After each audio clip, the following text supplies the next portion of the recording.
Hello and welcome.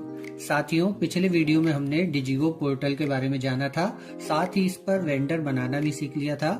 आज के इस वीडियो में हम ये जानेंगे कि डिजिगो पोर्टल द्वारा भुगतान कैसे किया जाता है, यानी हम इसकी पूरी ऑनलाइन पेमेंट प्रोसेस करके देखेंगे। एजेंसी चाहे वे स्कूल हो, हॉस्टल हो या ऑफिस, पेमेंट प्रोसेस सभी के लिए एक समान है, इसीलिए यह वीडियो सभी एजेंसियों के लिए बेहद महत्वपूर्ण और उपयोगी है। डिजिगो पोर्टल का उपयोग करने के लिए स्कूलों और छात्रावासों को अपने यूजर्स के लॉगिन आईडी और पासवर्ड अपने जिला कार्यालय से प्राप्त होंगे। डिजिगो द्वारा भुगतान करने के लिए कुछ आवश्यकताएं हैं जिन्हें हम देख लेते हैं। सर्वप्रथम यह चेक कर लेना चाहिए कि एजेंसी के तीनों यूजर्स का डिजिगो पर लॉगिन हो रहा हो। यदि किसी यूजर का लॉगिन नहीं हो रहा है तो आप अपने जिला कार्यालय को सूचित करें। जिन्हें भुगतान किया जाना है वे सभी वेंडर डिजिगो पर बना लिए गए हों तथा वे बैंक द्वारा वैलिडेट हो गए हों। भुगतान संबंधी नोट शीट या सैंक्शन लेटर इमेज या पीडीएफ फॉर्मेट में पहले ही बनाकर सेव कर लेना चाहिए, जिसे पेमेंट प्रोसेस करते समय अपलोड करना अनिवार्य है। संस्था प्रमुख यानी अप्रूवर द्वारा भुगतान की स्वीकृति के लिए उनके मोबाइल पर प्राप्त ओटीपी दर्ज करना अनिवार्य होगा, अतः उनका मोबाइल उनके समीप और कार्यशील अवस्था में होना चाहिए। डिजिगो पर पेमेंट की प्रोसेस में सर्वप्रथम मेकर द्वारा बिल बनाया जाएगा और वे फिर इस बिल को सत्यापन के लिए वेरीफायर को भेज देंगे। वेरीफायर इस बिल को जांचेंगे और अपने रिमार्क के साथ इसे वेरीफाई या सत्यापित करेंगे। इसके बाद वे इसे अप्रूवर को भेज देंगे। अप्रूवर द्वारा इस बिल का परीक्षण करके इसे अंतिम रूप से भुगतान के लिए स्वीकृत किया जाएगा।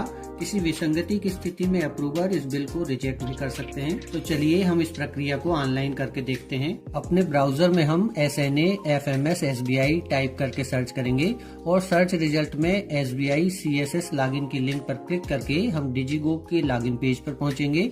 यहाँ सर्वप्रथम हमें मेकर का लॉगिन करना है।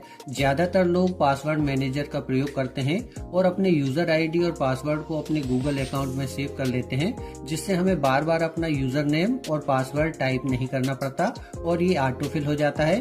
ध्यान रखें, डिजिगो पर ये ऑटोफिल तब होगा जब हम यूजर नेम की बजाय पासवर्ड वाली फील्ड में क्लिक करेंगे। तो हम मेकर का यूजर नेम, पासवर्ड और कैप्चा कोड दर्ज करके इसे लॉगिन कर लेते हैं। लॉगिन हो जाने पर एजेंसी का डैशबोर्ड प्रदर्शित होगा। डैशबोर्ड पर एजेंसी को जारी कुल लिमिट, खर्च करने योग्य लिमिट और शेष लिमिट प्रदर्शित होती है। हमने इसे हाइड किया हुआ है। यहाँ लेफ्ट साइड में मेनू दिया हुआ है। मेनू में हमें दो ऑप्शन दिखाई देंगे, मैनेज इनबॉक्स और माई मॉड्यूल्स। तो हमें सबसे पहले माई मॉड्यूल्स ऑप्शन पर जाना है। अगली स्क्रीन पर नया बिल या एक्सपेंडिचर क्रिएट करने के लिए पहले हमें मैनेज फंड डिसबर्समेंट ऑप्शन पर क्लिक करना है और अगले पेज पर हमें फंड डिसबर्समेंट ऑप्शन पर जाना है। फंड डिसबर्समेंट या एक्सपेंडिचर क्रिएट करने के लिए पेज ओपन होगा। रेड स्टार वाले सभी फील्ड अनिवार्य या मैंडेटरी हैं। यहाँ फाइनेंशियल ईयर और DDO हमें प्री फील्ड मिलेगा।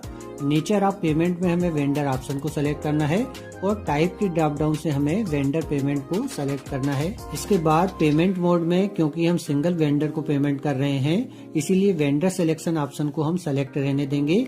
यदि बहुत से वेंडर को एक साथ पेमेंट करना हो तो यहाँ बल्क अपलोड का ऑप्शन भी उपलब्ध है।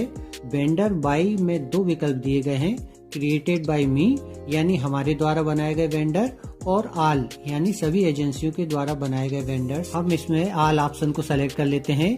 आगे सर्च का आइकन दिया हुआ है, जिस पर क्लिक करके हमें उस वेंडर को सर्च करके सेलेक्ट करना होगा जिसे हम पेमेंट करना चाहते हैं। वेंडर सर्च करने के लिए बॉक्स ओपन होगा। यहाँ हम उस वेंडर को सर्च करेंगे जिसे हमें पेमेंट करना है। वेंडर टाइप और डिस्ट्रिक्ट को ड्रॉप डाउन से चुनना यहाँ कंपलसरी है, जबकि आगे की फील्ड्स में हम वेंडर को उसके नाम से, उसके अकाउंट नंबर से या उसका यूनिक कोड दर्ज करके भी सर्च कर सकते हैं।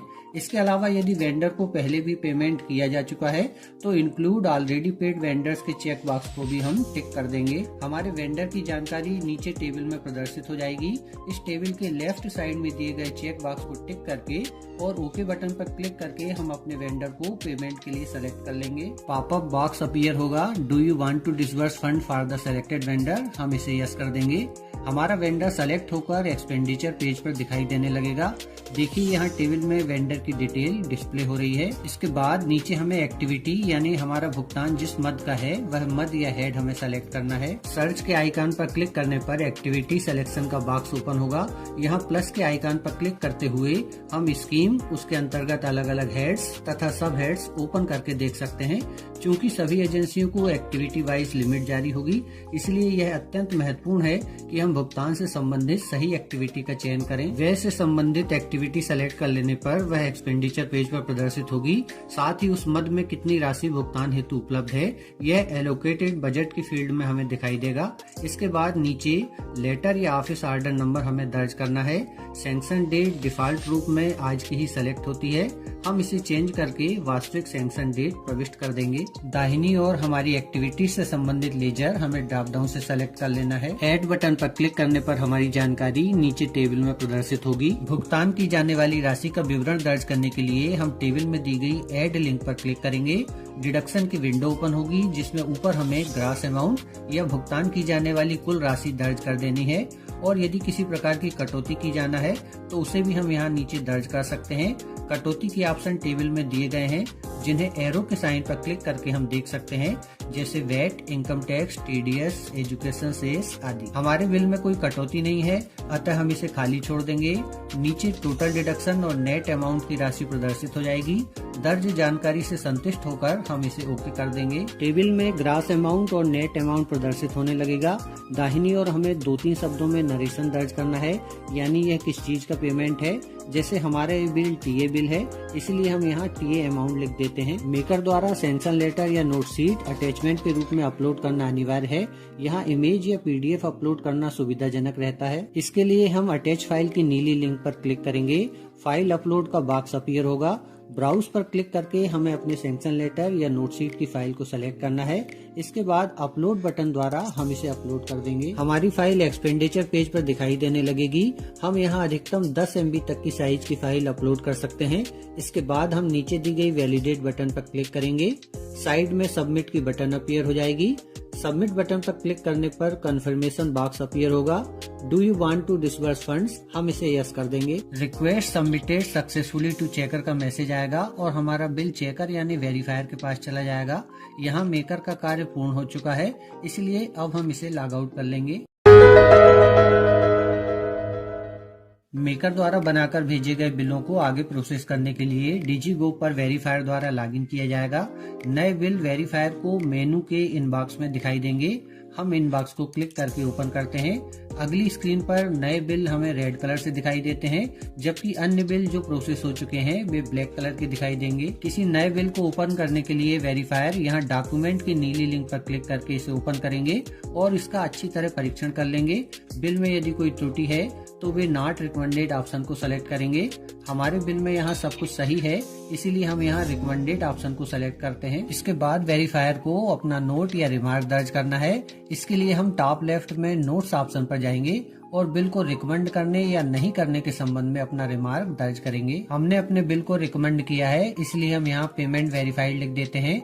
वेरीफायर चाहे तो नोट्स अटैचमेंट ऑप्शन में 20 MB तक की कोई फाइल भी अटैच कर सकते हैं, जैसे यदि उन्हें कोई बिल या रिसिप्ट वगैरह अटैच करना हो।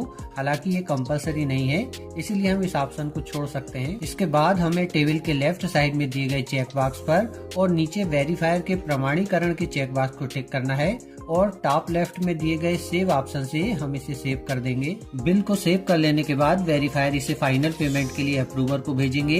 इसके लिए हम यहाँ टॉप में दिए गए फॉरवर्ड ऑप्शन पर क्लिक करेंगे। एक मैसेज बॉक्स अपीयर होगा, जिसमें बिल के साथ रिसिपेंट या अप्रूवर की जानकारी होगी। सेंड बटन पर क्लिक करके हम इसे अप्रूवर को भेज देंगे। सक्सेस का मैसेज आ गया है और हमारा बिल फाइनल पेमेंट के लिए अप्रूवर के पास चला गया है। वेरीफायर का कार्य यहाँ पूर्ण हो चुका है, इसलिए अब हम इसे लॉग आउट कर लेंगे। वेरीफायर द्वारा सत्यापित करके भेजे गए बिलों को अंतिम रूप से भुगतान हेतु स्वीकृत करने के लिए अप्रूवर द्वारा डिजीगो पर लॉगिन किया जाएगा। वेरीफायर द्वारा भेजे गए सभी नए बिल यहाँ मेनू के इनबॉक्स में दिखाई देंगे। हम इनबॉक्स पर क्लिक करके इसे ओपन करेंगे। अगले पेज पर नए बिल रेड कलर में और अन्य बिल ब्लैक कलर में प्रदर्शित होंगे। अप्रूवर द्वारा नए बिल की नीली लिंक पर क्लिक करके इसे ओपन किया जाएगा। बिल की सभी डिटेल्स प्रदर्शित होंगी। अप्रूवर यहाँ नोट्स ऑप्शन में जाकर वेरीफायर के सभी रिमार्क्स को प्रीवियस नोट्स के अंतर्गत देख सकते हैं और बिल में लगे हुए अटैचमेंट को भी देख सकते हैं। इसके बाद अप्रूवर अपना स्वयं का रिमार्क यहाँ दर्ज करेंगे। हम यहाँ पेमेंट अप्रूव्ड लिख देते हैं।